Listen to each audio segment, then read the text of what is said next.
Hello, good morning. Welcome to our series of weekly devotionals. Today we're wrapping up Friday, our series of devotionals this week on a passage in chapter 40 of the book of the prophet Isaiah.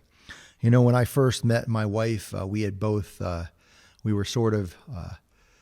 had been through the ringer a little bit, both divorced, having kids, been through some rough times and both sort of messy divorces and in our mid-40s. And, you know, I remember my wife sometimes in our initial conversations as we were getting to know each other, talking about some of those challenges that we both had in common and had experienced in our past. And one of the things I remember saying to my wife over and over again was, windshield baby, not the rear view.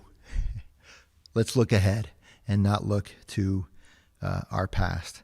And I thought about that in reading this passage in the book of the prophet Isaiah because, as I mentioned in the first devotional this week, the people of Judea had been through the ringer.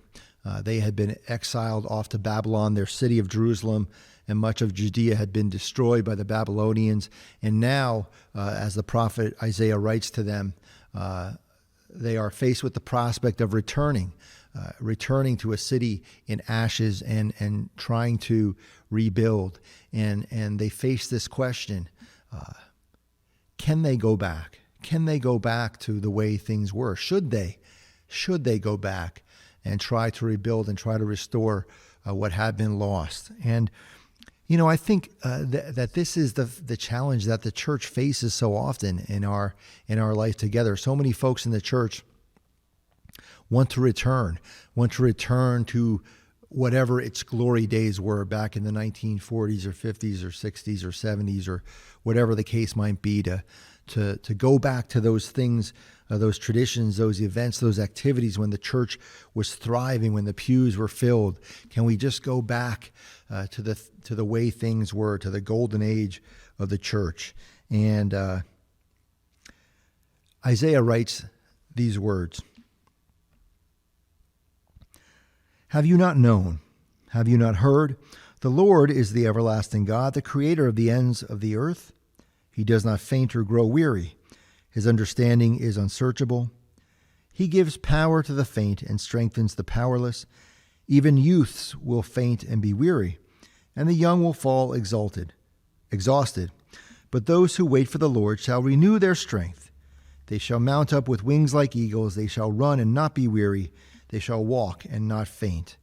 And those closing words in that closing verse 31 are well known to Christians. They shall mount up with wings like eagles.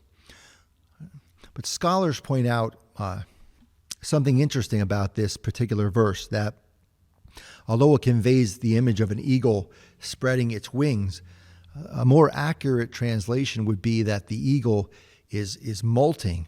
It is in fact exchanging its old wings for new ones.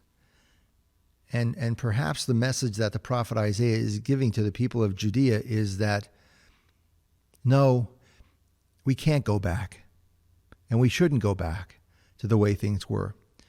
But with God, with the presence of God in our lives, it is always about walking into a future, into the future that God has created and laid down for us. And I think the same thing is true in the life of the church.